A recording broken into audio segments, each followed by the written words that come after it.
Help Jews in Poverty at helpjewsnow.org.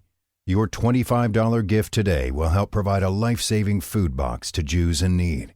Be a blessing right now. Visit helpjewsnow.org. That's helpjewsnow.org. This is a CBC podcast. For the last 5 weeks, federal leaders have been making their case to Canadians. They have crisscrossed the country, made plenty of promises, and debated their policies. Now, heading into the final weekend ahead of Monday's vote, the next few days could be critical. For more on the final campaign push, we spoke with Dan Tish. He is the CEO of Argyle Communications and an expert in political leadership communications. Good morning, Julia. So if you were in the war rooms of these different parties and you had a chance to give a piece of advice to the leader, what would that be? What do each of the party leaders need to focus on right now? Sure. Well, I think this weekend, to figure out the leader strategy, you have to look at where they are, what they're saying, and to whom they're speaking, right? And really what the leaders all need to do, each need to do, is frame the ballot question in voters' minds.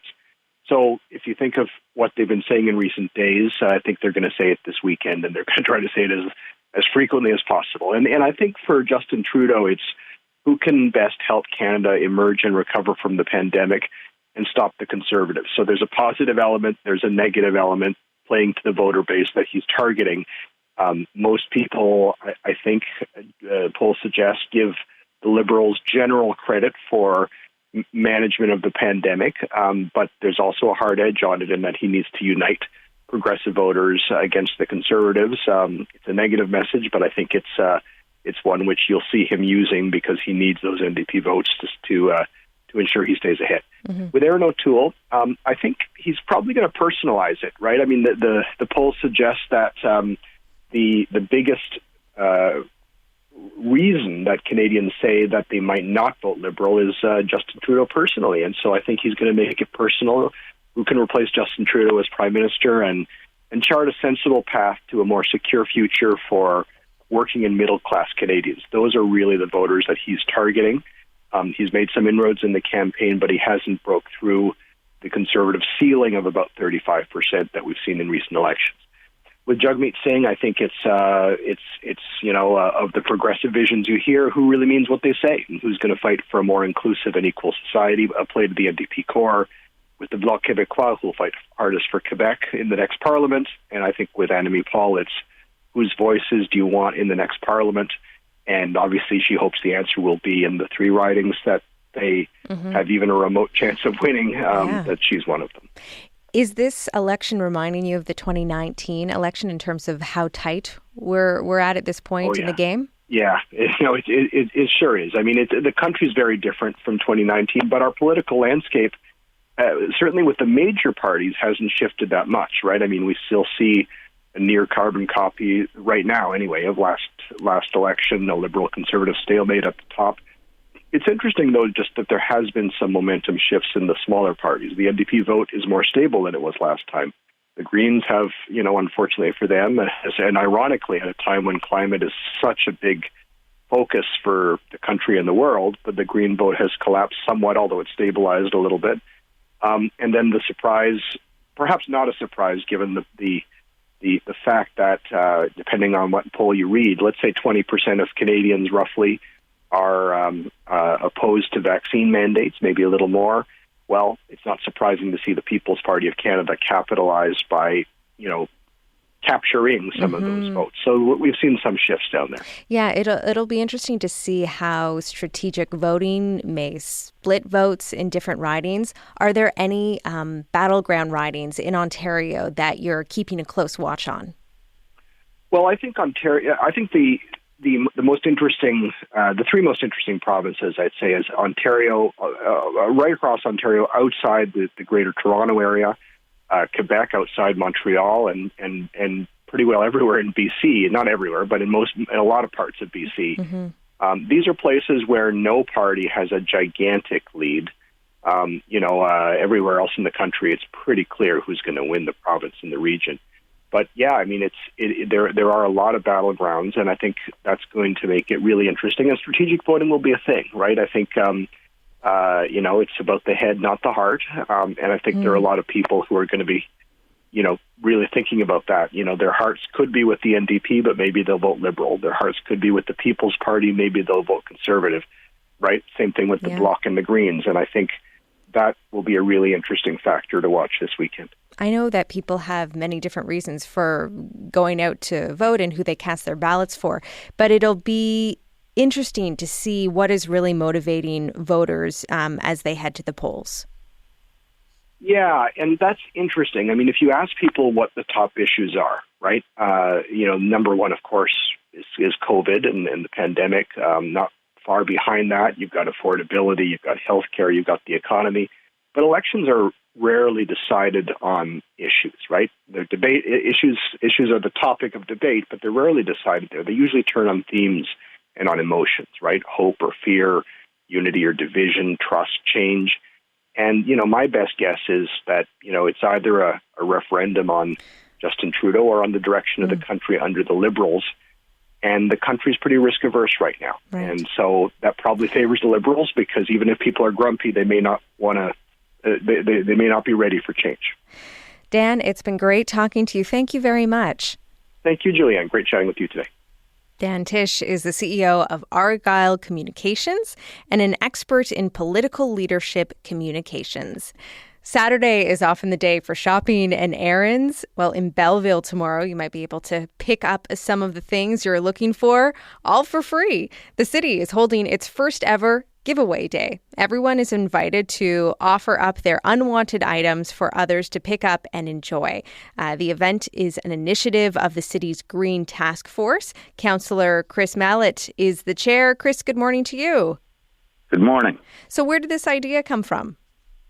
Well, some months back, we had heard that we on the Green Task Force, which is an environmental promotion, if you will, committee of City Council here in Belleville, we heard that this initiative had taken place successfully in other municipalities around Ontario.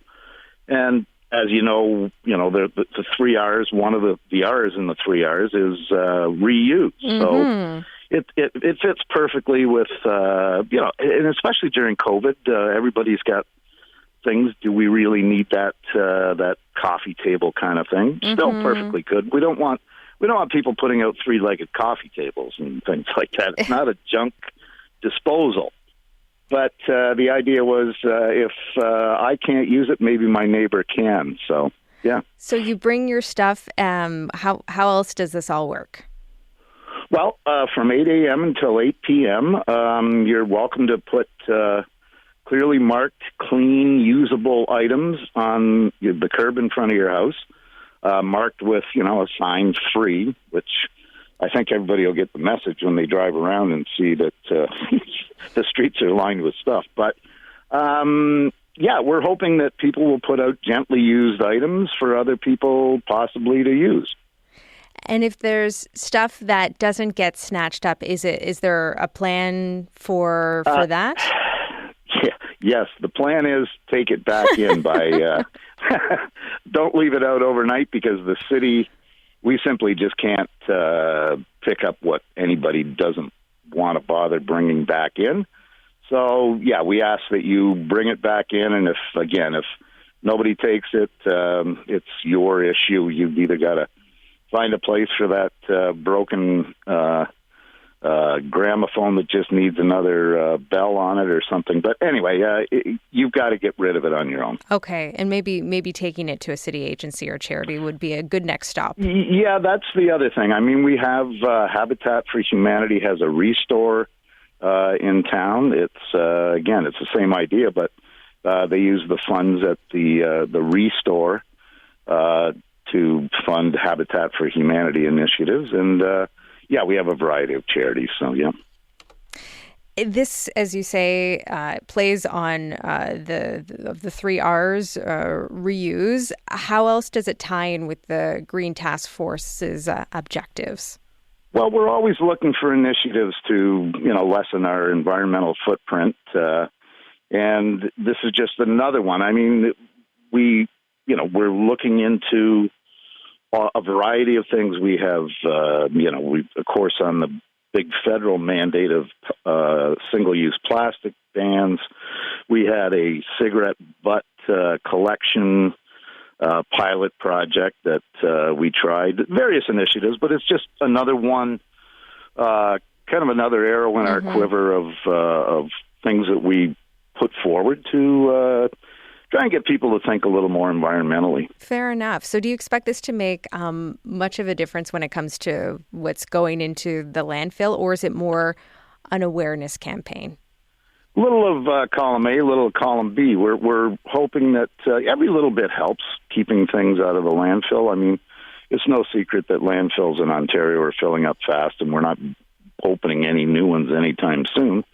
But again, during COVID, we found that a lot of people, of course, had time to take stock of what's in their house, and the timing is pretty good for people to say, you know what, I don't want to throw that lazy boy out. It's perfectly good, but I'm going to drag it to the curb and see if somebody else wants it. So. I've got to tell you, I've got some things myself. This is piquing my attention. You're not alone. When we first pitched this on our social media channels for the city, it lit up. I mean, people were just really excited about it. So we're hoping it'll go well. Yeah.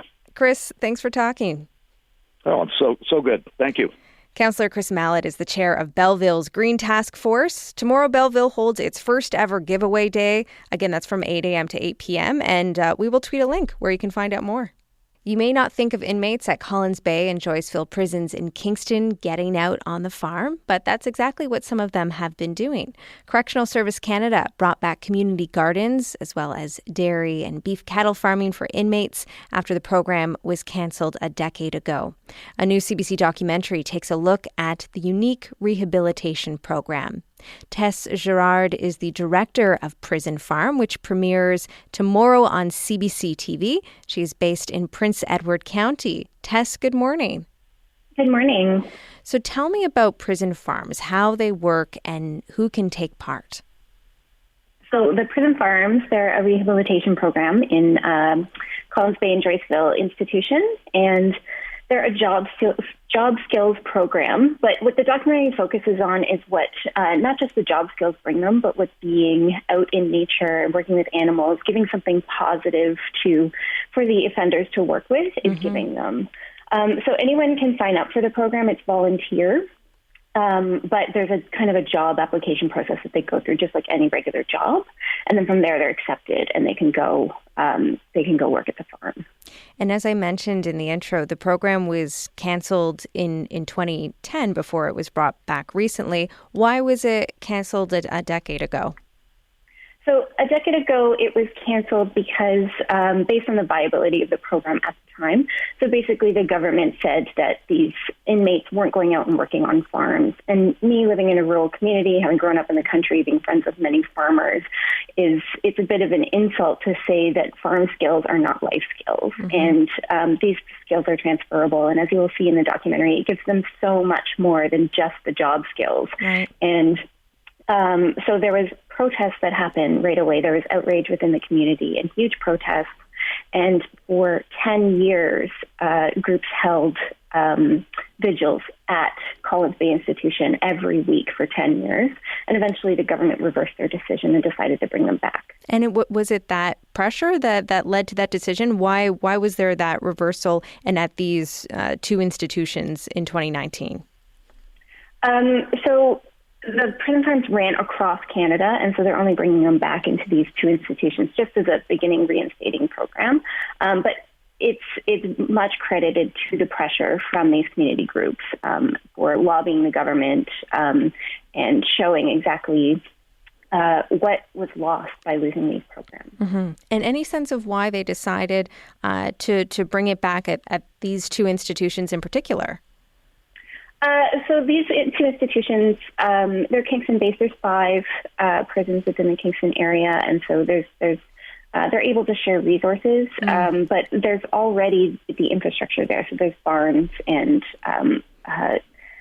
I think like 1,800 acres of farmland. I'm not exactly sure how much farmland, but there's huge farmlands. And in Collins Bay in particular, it's in the middle of an urban center. So it's very precious land that needs to be used and needs to be used for good. And so the government brings this back, and then the pandemic hits. Was the program affected by the pandemic? Yeah, so I started working within the prisons in September of 2019. So I started working with the offenders as the farms were opening up. And I started my initial interviews for the development period in that time and getting to know the inmates that I would be working with. And as soon as I started getting these really established relationships and developing the stories that are within the documentary and seeing the changes that they were able to make and what the farm gave them, suddenly the pandemic hit. Mm-hmm. And I was locked out for, I think at the time, for 6 months. Oh, wow. And it was really interesting to see, actually heartbreaking to see the difference between their progress of what the farm gave them, and then when it was taken away, how their progress declined, and how suddenly they didn't have something to give back to. They didn't have something to work towards. They were locked in their cells. They weren't able to work with their hands and be out in nature and do something productive, and they were just left in to dwell on their own thoughts and dwell on the things that they have done, which they're doing anyway, but while they're locked in a cell is not a productive thing, as we've all experienced in these past year and a half in the pandemic. Being in isolation is not helpful to your mental health, and it's really impossible to thrive when you're not out doing something productive. So the farm gave them that, and then it was really amazing when lockdown was lifted, restrictions started to lift, and I was allowed to come back to the farm in September, and that was to witness the birth of the first calf. And that was really amazing to see. From the conversations you've had, from what you've seen and heard, that impact of these people being able to be out there on the farm, have this job, be in nature, what did you see? What kind of impact did you see that have on them? Can you share some stories? All of the inmates that I worked with had their own individual journeys. And the first thing I really want to express is that we're in a federal institution. Everyone in a federal institution has hurt someone very deeply, often irreparably. And the biggest question to ask is, what can we do for them so that we're able to help them be successful when they get out, so that in the end, we're helping prevent future victims, and that they're able to be successful in society when they're out. So I was able to watch these people get a chance to give back. That's something that they really want to do when they're incarcerated, but they're not able to. So things like the community gardens and the honey, and the community gardens, they donate a lot of the food to charity, to local food banks, local food security groups. And there's even a little sale that they do in the parking lot of the honey and the maple syrup. The idea that they have trust is a huge thing for them, and it makes them want to work harder to earn that trust. And what's interesting is that in minimum security, there are no fences, so you're just a step away from society. And so it's giving them this idea that they're almost in society and you're working your way back to it. One of the offenders really appreciated that he's Indigenous and he was able to express his spirituality out in nature. Another inmate, just you'll see in the film, he absolutely adores the cows, and it really gave him this sense of being connected to something, being connected to a living human being that will love you back. And that really comes through in the documentary. Tess, it's been a pleasure to talk with you. Thank you very much. All right. Thank you so much. Tess Sherrard is the director of Prison Farm, which premieres tomorrow on CBC television at 8 p.m. And then after tomorrow, you can also watch it on CBC Gem. Vaccine passports take effect in this province on September 22nd, and small businesses like gyms and restaurants are preparing to implement the public health measure. But there's a small minority that say they will not do so. Kelly Hale is the owner of Jack Tuesday's Sports Pub in Kingston, and he will not be implementing passports. He joined us to tell us why. Good morning. You have been in compliance with public health measures for the 16 years that you've been in business. What's made you decide not to comply now? Because what's happening is illegal. It's unconstitutional. I'm not going to discriminate, which is against the law. And I'm just going to cut in there. I mean, the vaccine passport system, it's being introduced by the province. It has not been deemed illegal or unconstitutional. Tell me about your issue with the vaccine passport system beyond that. Well, beyond that, we're a week out, and I've had no correspondence from any public health as to what I'm supposed to do or how I'm supposed to implement this, just that we're supposed to enforce it. So I don't even know what I'm supposed to do if I was going to enforce it. So you're looking for more details? Well, it'd be nice to have the details. Regardless, I wouldn't enforce it because it isn't my right to do so. We have a Bill of Rights for a reason. If I ask for your personal medical information, it's breaking the law. It is not breaking the law. The province is introducing this system. You also take issue with masks. Why do you reject the use of masks? Well, I don't believe they work. Why have I not been sick in a year and a half? I have not worn a mask once while I'm at work. Well, we've all been keeping distance. We haven't had a lot of contact. Public health officials have said that masks are effective in helping curb the spread of COVID-19. I'm also curious how your customers have reacted to you saying that, no, you will not be following public health measures. Well, the past week since I put that sign up, my business has blown up. It's amazing how many people are coming to support me and say thank you for standing up for their rights and their freedoms. I've had people literally driving from 2 hours away to come and have a bite to eat at my restaurant and say thank you. People are traveling between Montreal, Toronto, and Ottawa are coming off the highway just to come to my restaurant to say thank you. Other businesses in the area, they belong to a Facebook group that you're part of, and there are up to 50 reportedly that won't be implementing the passport either. Many are not talking to media from that group. Have they told you anything about why they won't speak on the record? I can't speak to that. That's, like I said, that's up to them. I'm too busy to even worry about what other businesses are doing. I'm trying to keep my business alive, so that's the reality of the situation we're in. With not implementing vaccine passports, how are you going to deal with enforcement measures? What if a bylaw officer comes by? Well, I'll deal with that when it happens, won't I?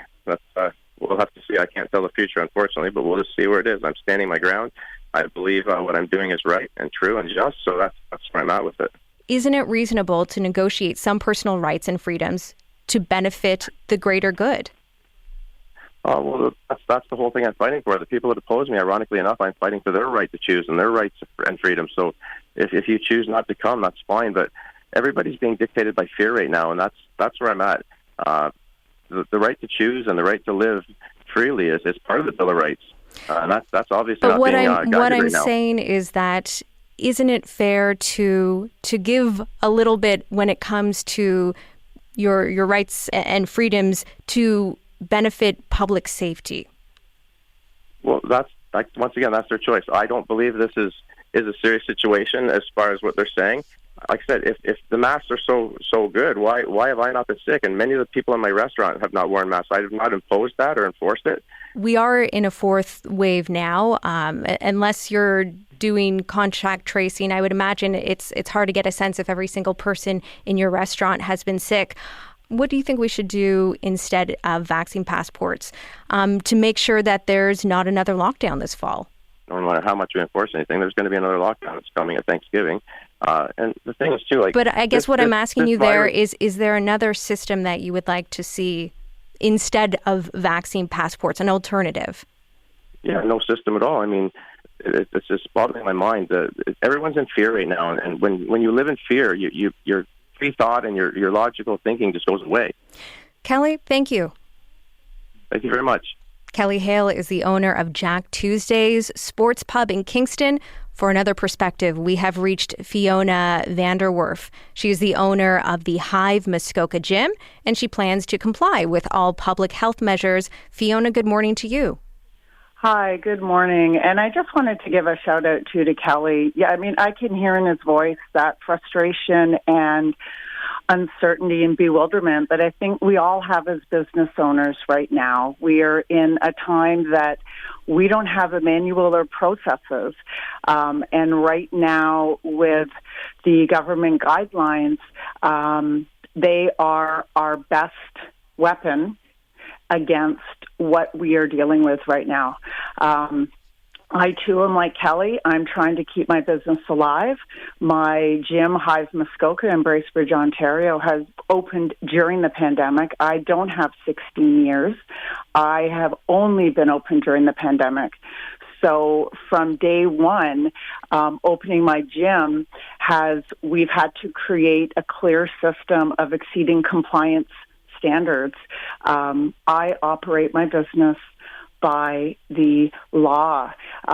There is a choice right now to vaccinate. There is no choice but to comply with a legal requirement. I do not want to gain fines. I certainly don't want to be shut down because I'm not following the legal mandate. And I do have absolute empathy. Leading with fear and trying to run a business, it's been problematic, without a doubt. And I appreciate that empathy. I'm wondering, though, in hearing that Kelly and that other businesses aren't compliant, whether as a business owner that also frustrates you. It certainly does. Hive Muskoka is about wellness, exercise, resilience, and fun. We help people find their worth here, and we're doing the best we can. And in terms of compliance, I absolutely understand. The last lockdown that we had, I actually retained legal counsel in order to remain open so I could support people with mental and physical accommodations that they needed to come to the gym. And I did that at 15% capacity for my facility. Right. I've never been at 100% capacity, Julian. That's a tough place to be in. And I also understand that you're feeling the pressure from some community members to reject public health measures online, sometimes in person. Tell us what you've experienced in that way. Yeah, and again, we always want to rely on fact for this because certainly emotions do come into play. If I've just worked a 16-hour day and I go to the grocery store to pick up some food and I'm cornered in an aisle from somebody who is asking me to look the other way on September 22nd to allow them to continue to be at Hive, that's hard. And I don't think it's fair, and I don't think it's right. I have, since the announcement came out, I have had 10 to 14 emails, texts, and messenger statements sent to me at all hours of the day or night. I've been asked multiple times a week to look the other way. And as a business, again, my opinion of whether I think it's right or wrong, I did challenge the last lockdown legally with full compliance, with support from the health unit by weekly connections. I just had the health unit, Simcoe Muskoka health unit representatives here just this past Monday just to make sure, one, that they were doing okay. We have one inspector for the entire region of Muskoka, who, by the way, is fabulous, but one person monitoring. They're overwhelmed. They're being placed in a position where they're trying to establish regulations that they're looking for answers as well. There is not this black and white line. That's why this has been so hard for everybody. What do you want to see then from other businesses going forward? I would like to see support with each other, no matter the choice. I am so sympathetic and empathetic with every other business, every small business. And for community health and wellness, if the government is mandating me by law to have double vaccination as a requirement of membership of my facility, complying isn't a choice. It's the law. Fiona, thank you. Thank you for your time. I appreciate the opportunity, and a shout out to everyone. It's we have to just root for each other and have some faith. Hey. Fiona Vanderwerf is the owner of the Hive Muskoka Gym. Before that, we were speaking with Kelly Hale. He is the owner of Jack Tuesday's Sports Pub in Kingston. If you are tuning in now, we just heard from two business owners talking about the vaccine passport mandate that takes effect on September 22nd. Fiona Vanderwerf is the owner of the Hive Muskoka Gym. She says she'll be in compliance. And Kelly Hale is the owner of Jack Tuesday's Sports Pub in Kingston. He will not be in compliance. For a perspective on enforcement, we have reached Kyle Campo. He is the manager of licensing and enforcement for the city of Kingston. Good morning. Good morning. Thank you for having me this morning. Thanks for speaking with us. You were listening into the interviews. What's your reaction? Well, obviously, we have a passionate group of business owners within the city of Kingston. And I know, even myself growing up in the city of Kingston, Kingston definitely prides itself on our business community. And with that, we respect individual opinions, absolutely. But our ultimate goal as enforcement and throughout the community is to keep the community safe. We're doing this by encouraging people to follow the public health guidelines. So that's why Kingston's been able to be keeping our numbers so low throughout the pandemic. And I think, again, this is a community-wide initiative that the city's working closely with public health and Kingston Police on. Judging from what you are hearing and seeing right now, how common is Kelly's stance refusing to comply? Well, again, the information has just become relatively new for a lot of individuals while they're reading over the immunization restrictions. We are seeing more voices that are coming out to say that they are not going to conform come Wednesday. And again, we respect those individual opinions, but we have been directed by the province to enforce the regulations under the Reopening Ontario Act. And ultimately, again, this is to keep the community safe. We want to keep our businesses thriving. We want to keep them open. And that's why we need to work together at this time. And what are the penalties for failing to adopt the provincial vaccine passport if a business decides that they're not going to comply? Well, I think, again, our first and our foremost approach within the city of Kingston is education and warning. So we're going to have those one-on-one discussions with business owners that are having the difficult time wanting to comply or wanting to have further conversations. Absolutely, we will have those conversations. But again, we will be enforcing individuals or businesses that do not want to conform to the regulations currently. For an individual, the fine amount could be a set fine of up to $1,000.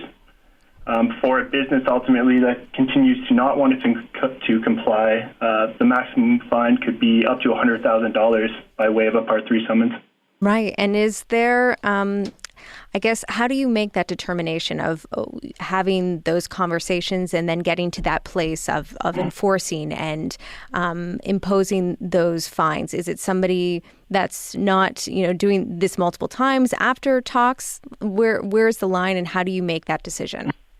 Yeah, I think every situation is going to be unique, and the officers between ourselves with City of Kingston bylaw, Kingston Public Health, and Kingston Police will have that discretion to be able to indicate what the appropriate timeframes are. And again, we're going to start off with the conversations, but if we continue to see non-conforming to the restrictions, then we will have to enforce. So again, each situation is going to have their own discretion. But if we're not going to see compliance, then unfortunately, enforcement will have to be the next step. We heard Fiona talking about how bylaw officers are overwhelmed right now dealing with all of this and navigating this. Are you feeling that?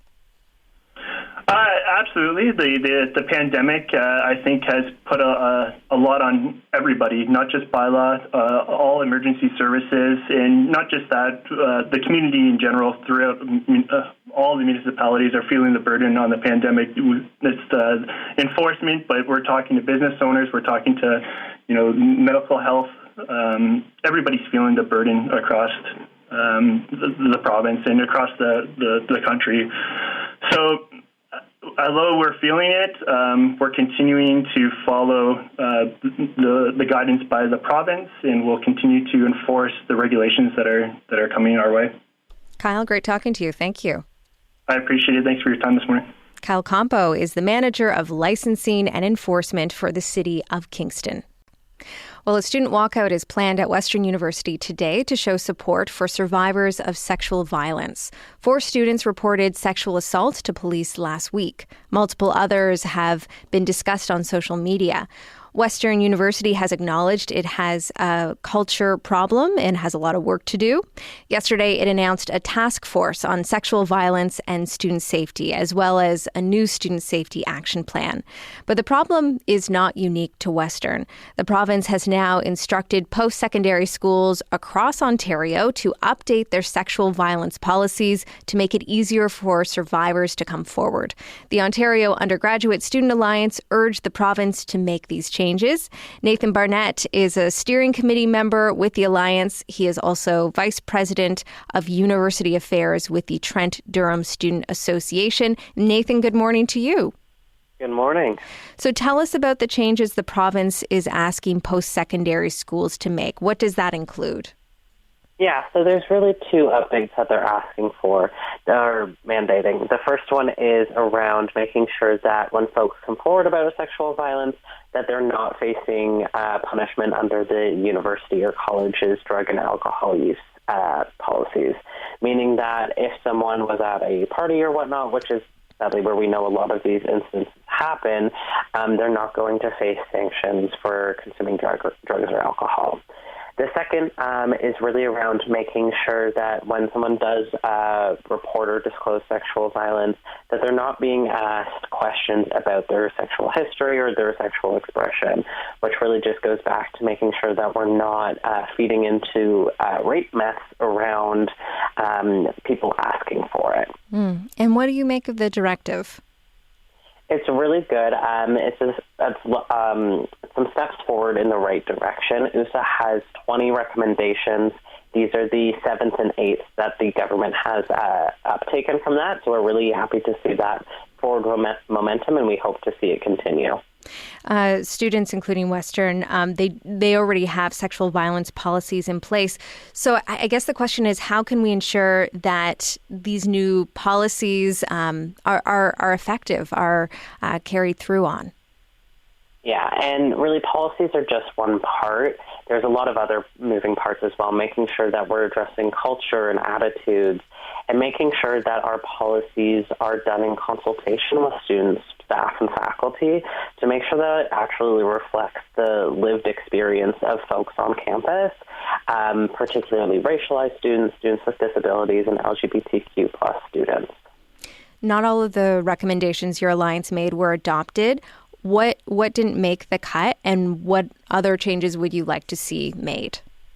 Yeah, so we have 20 recommendations for this particular piece. I will not read off the whole 12 that were not included, but some really key ones for us are around making sure that there's no time limitations attached to reporting, making sure that investigators have sexual violence-specific and trauma-informed training, and really just making sure that folks are updated and responded to in a timely fashion. As for the time limitations, how important is that?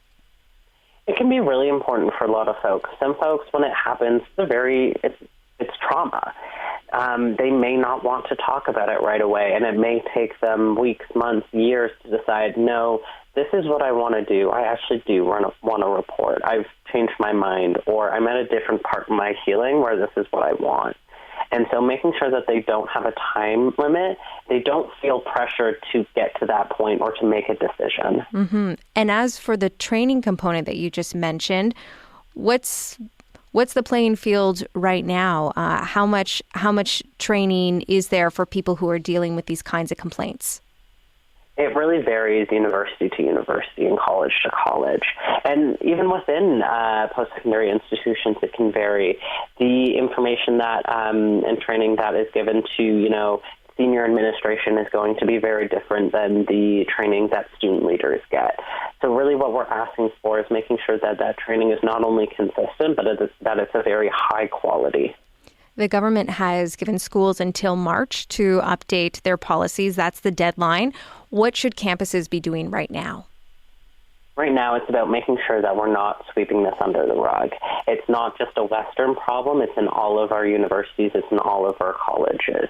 We need to be talking about this constantly and making sure that we're taking steps to not only support students who have been through this horrific and traumatic experience, but also to prevent it from ever happening again. And that goes from, making sure that we're talking about it all the way to partnering with local crisis centers that do this work every day. And where are things at with that right now in terms of partnerships with local community resources like rape crisis centers? It really varies. I'm from Trent Durham. We have a great partnership with ours. We have a counselor on campus once a week, and we do a lot of events with them. But it all varies across the different universities and even the different campuses within a university. So making sure that not just student unions are reaching out, but also administration in the university itself to kind of build those connections and make sure that we have those folks on campus. Nathan, great talking to you. Thank you. Thank you. Nathan Barnett is Vice President of University Affairs with Trent Durham Student Association and Steering Committee member with Ontario Undergraduate Student Alliance. Well, this weekend, 2 Hollywood stars appear in movies that already have some talking Oscars. The Eyes of Tammy Faye, you just heard the clip there, stars Jessica Chastain as a woman who helped Jim Bakker launch a television empire. Plus, at 91 years old, Clint Eastwood is getting back in the saddle for a new movie called Cry Macho. For more, back from the Toronto International Film Festival is our Screen Time columnist, Eli Glasner. Eli, good morning. Good morning. So let's start with Jessica Chastain's new role. Where does the story begin? It begins literally with the eyes of Tammy Faye. It begins with Tammy Faye near the end of her arc of her life, being prepared for a television interview, and it's a close-up. And you see the whole Tammy Faye thing, the mascara, the eyes, the eyeshadow and all of that. But it really is a scene for us to start to understand who is the woman under the makeup and what was that for her. And so it's a makeup artist getting her ready for this interview. And take a listen to this conversation. Have you never done pictures without those eyelashes? Nope, and I never will, because that's my trademark. And, if I take that away, then it's not me. And no one's going to want to look at me without my trademark, so I hold on to that. Even if we soften them up and kept... No, you can do anything you want. But my eyelashes stay right where they are. That's Tammy. And that is Jessica Chastain. I mean, I know she sounds a bit like Marge from Fargo, but I know. I love hearing her in that way. That's great. Minnesota, though, right? Yeah. So and the more I watched it and then I compared it to the real thing, like, it's not far off. Yeah, it's that she was this woman. The movie starts really at the very beginning, and so we meet this young girl, deeply religious, wanting to be saved, trying to sneak into church in Minnesota. The young Tammy Faye. What changes everything is she meets a young Jim Bakker. And this is a man with a plan. This is a man with ambitions. They become married. They become a couple very quickly, much to her parents' somewhat chagrin. And now he's, taking his Bible and his message across America and looking for a way to reach more people. Then they hear about Pat Robinson. And Pat Robinson is part of this new wave of televangelists reaching millions of Americans. And part of how Jim became so successful was Tammy. It was Tammy that created a puppet show that they could perform for kids at churches. It was Tammy who was creating these musical numbers, actually a quite, powerful singer that became part of Jim Bakker's show. And then they started creating this empire, the PTL Club, the 700 Club, and that Christian Broadcasting Network started to grow. Take a listen. It's all part of our mission to help people. Anyone who's hurting or they feel like they've been left out, God has a plan for us. What'd he tell you to do this time? Jesus keeps taking me higher and higher. Jim will preach, and I'll sing. Higher and higher. God does not want us to be poor. Waterfall of pleasure. Now God has a voice in this fight. Who's he fighting?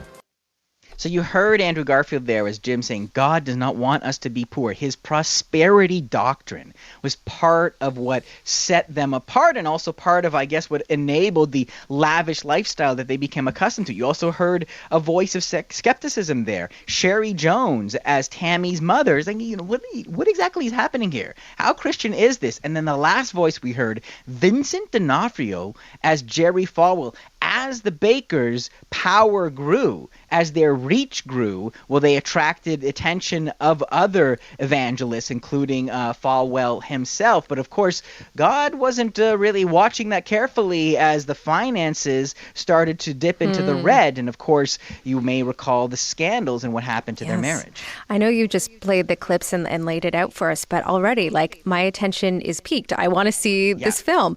Is it too soon to talk Oscars? I don't think so. I think this is a lock for a nomination, to be sure, because what do voters fall for when it comes to the Oscars? A transformative role, a role that takes an actor that you think you know, and then you say, oh no, look, she can do this. We've never seen Jessica Chastain like this before. We've never seen her commit to a part that physically changed her this much. And it sounds kind of hokey, but that does get voters' attention. And I actually went back and watched the original tapes of the real Tammy Faye because I found it a little outlandish, but it's not far off. She was very much like that. And Jessica is singing, she's doing it all. I would say, though, to make Tammy the hero, the story sacrifices a bit of veracity. And I think there's some interesting questions that the movie kind of overlooks.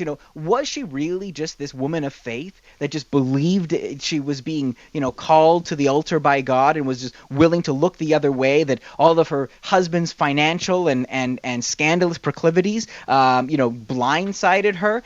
The contradictions are really interesting because on the one hand, she surrounded herself with this wealth, these mink coats and all the rest, but she brought AIDS patients onto her show. She was willing to embrace the gay community and they embraced her back. So I would have liked it to kind of wrestle with that complexity a little more, but it is a little airbrushed in terms of the storytelling, but that performance, like you said, it's worth seeing. Yeah. Okay, let's move on to Eastwood's new movie about a boy, a rooster, and a cowboy. Very on brand. What can you tell us? Yeah, there's something about him when he walks on screen, that strut, the way he looks you in the eye.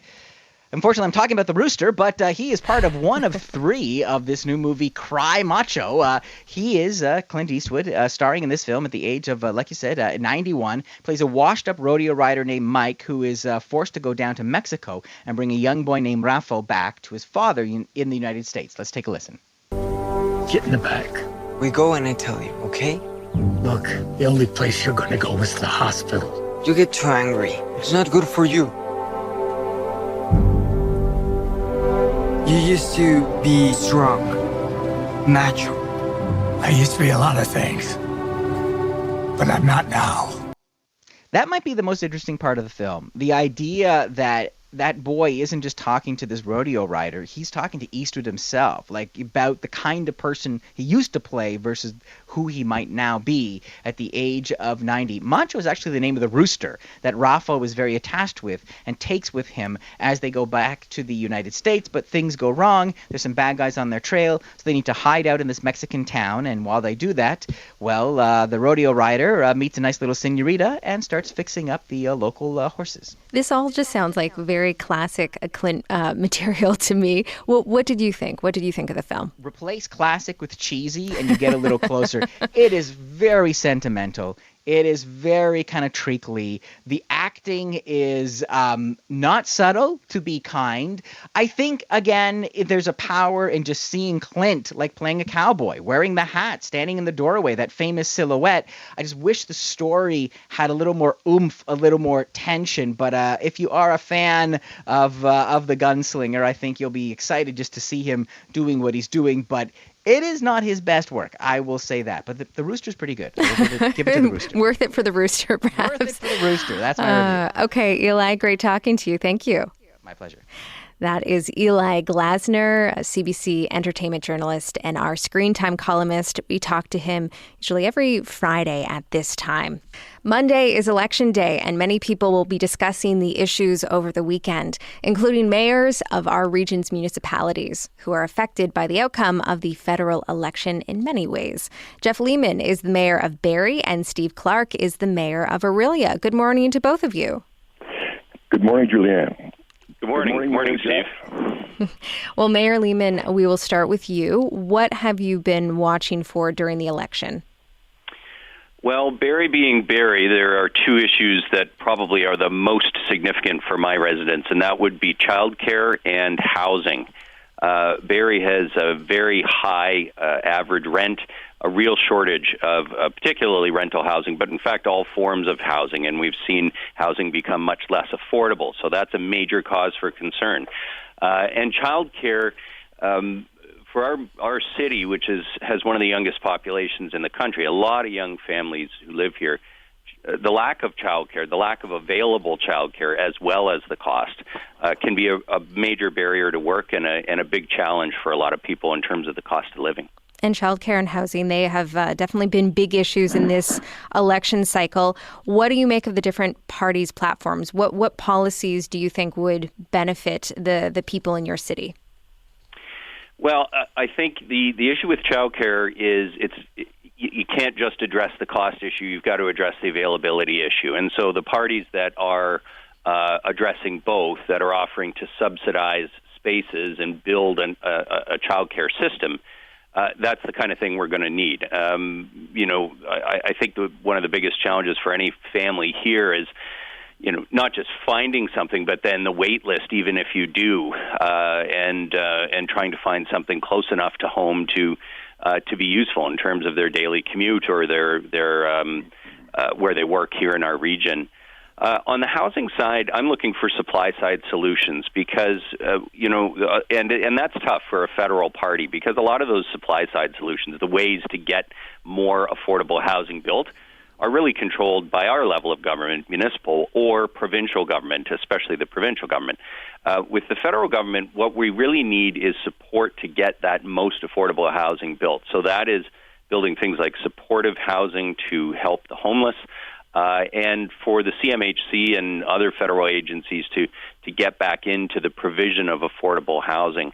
But it sure wouldn't hurt some of the ideas that are out there to make it easier and less expensive to construct rental housing and to help people with rent. Mm-hmm. Mayor Clark, let's bring you into the conversation. What policy issues are you watching for?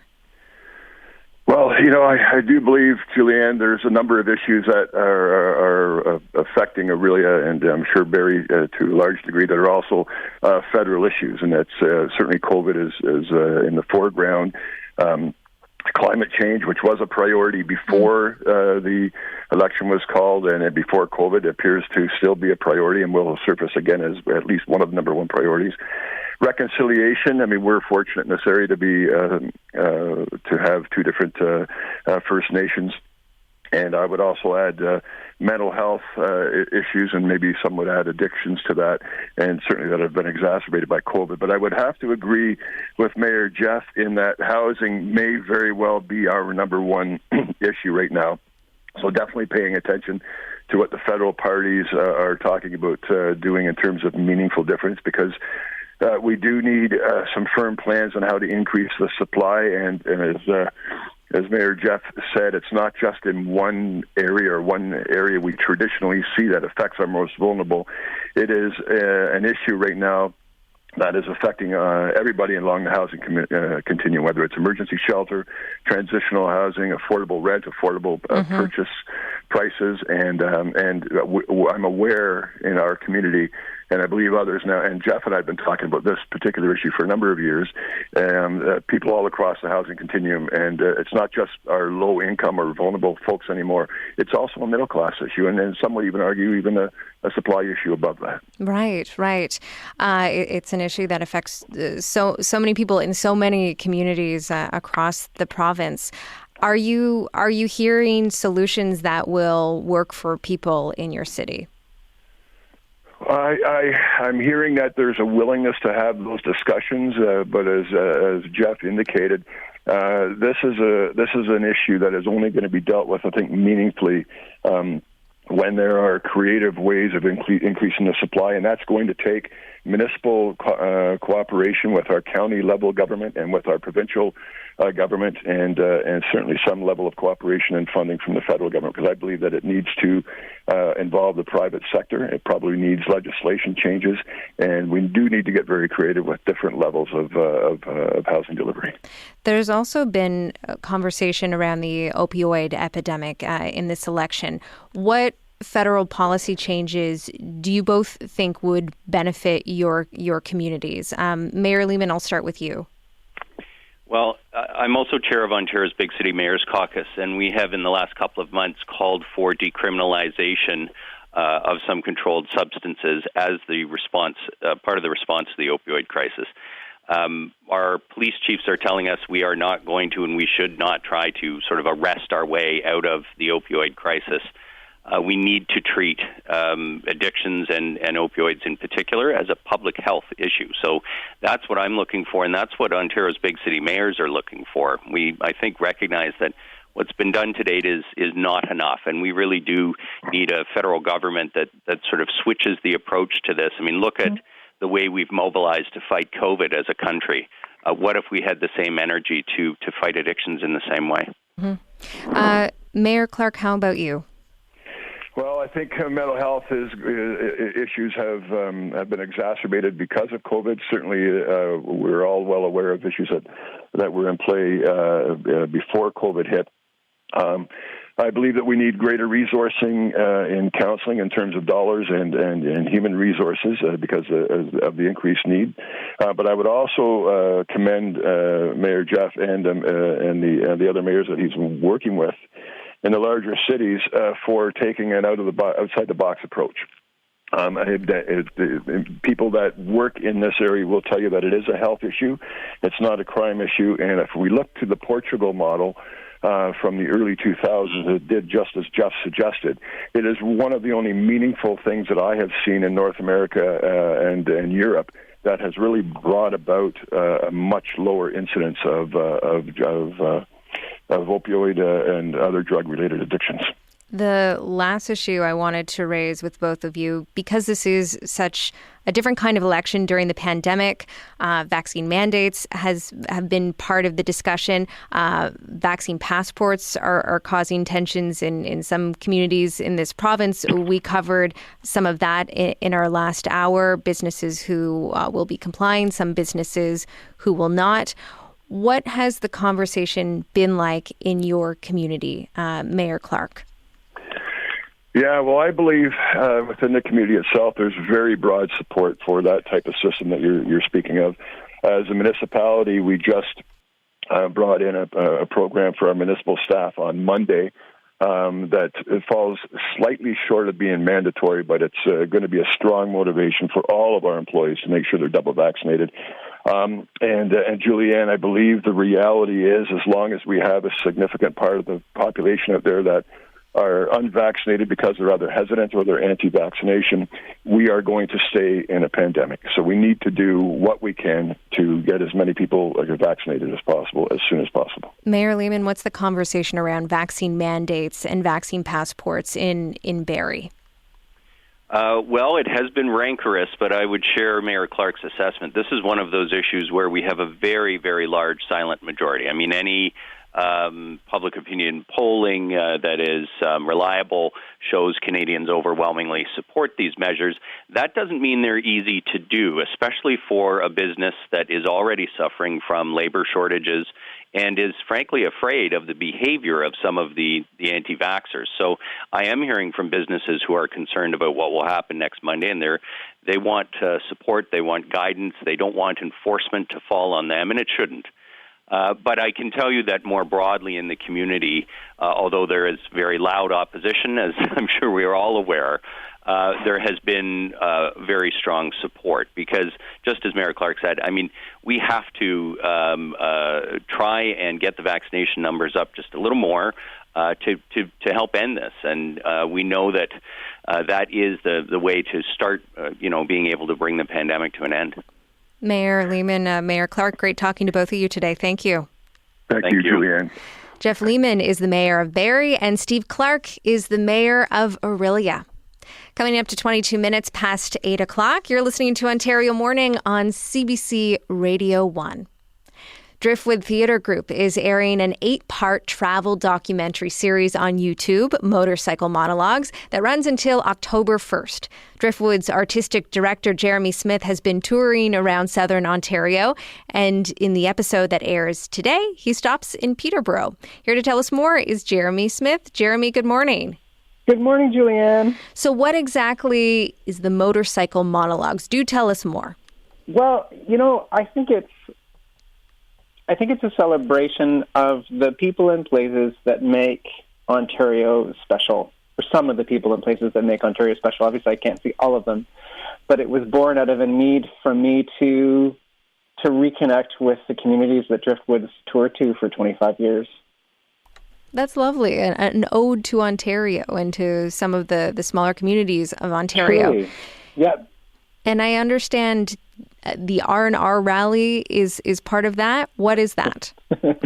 So I've been spending most of the summer sort of going around the province and visiting and revisiting these spaces and places and people, and we wanted to encourage everybody else to do the same thing in their own way, in a safe way. And so the R&R rally is a contest, essentially, that encourages people to sort of head out into Ontario and undertake some challenges in order to have a chance to win a grand prize of over $500 worth of goods and services and awesome swag from all these different businesses that we've partnered with across the province. All right, that is serious swag. What inspired this? How did this all come about?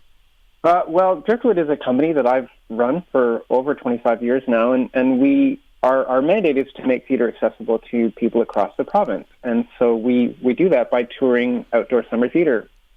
And looking forward, we had to cancel last summer, obviously. We also decided not to tour this year, and I just couldn't bear the thought of not being able to see and visit with some of the people and places that I've come to love over 25 years for what would be three full years. So I thought, okay, well, it's probably going to be safe enough for me to go and visit these communities and talk to some of these people and share some of their stories with people in Ontario. So that's what prompted it. It was a longing to really want to reconnect. Oh, that is such an inspiration. I do love hearing these stories of some of the incredibly talented and creative people in Ontario in theater who have come up with really interesting ways to connect with people and to bring theater to people during the pandemic. But then, hey, it is the pandemic, so that it's a challenging thing to do. What was that like, connecting with people and then also navigating the challenges of doing this over the last year? Yeah, it was at once familiar and also kind of very strange, right? Again, touring has been a part of my life for most of my adult life has been about touring and visiting people and places. And it was at once lovely to sort of be able to go and see some of these places and people, but also really strange because I wasn't seeing them, I wasn't visiting them, I wasn't talking to them in the context that I'm accustomed to. And so parts of it are kind of bittersweet. But in the end, I think overall it's just it's such a wonderful, positive experience to be able to talk to people again and see people again. And because most of the stuff that we were doing was outdoors, we were sort of visiting people outdoors or talking to them outdoors. We could do so in a way that felt relatively normal. So the Peterborough episode airs today. What can you tell us about it? It does. I think so far. So this is episode 6 of 8. And I think the Peterborough episode is probably the most personal so far because we're visiting with two people who were really special to Driftwood. It's a couple that lives east of Peterborough, and they've been cooking food and welcoming Driftwood to their home for over 20 years. And they've become great friends through that process. And so, again, right, it's a celebration of great friendships and great connections that we have, that everyone has all over the place. And that's what really makes this episode special, I think. What do you hope audiences take away from watching this episode, and if they choose to tune into the other as part of the series? I think that collectively, between the motorcycle monologues and the R&R rally, I just hope that people, there it is, there's the word right there, hope. I hope, like, my wish is that people take inspiration from this to reconnect with the people and places that we've all missed throughout the pandemic, and do it in a way that's safe and respectful, but that we remind ourselves that there's a lot to celebrate about the province of Ontario, and there's a lot to celebrate about connecting with people and sharing stories. So hope, connection, and celebration. Yeah. Jeremy, it's been a pleasure. Thank you very much. Oh, thank you so much for having me, Julianne. It's been a pleasure, too. Jeremy Smith is the artistic director of the Driftwood Theatre Group. For more information, you can visit driftwoodtheatre.com. For more CBC podcasts, go to cbc.ca/podcasts.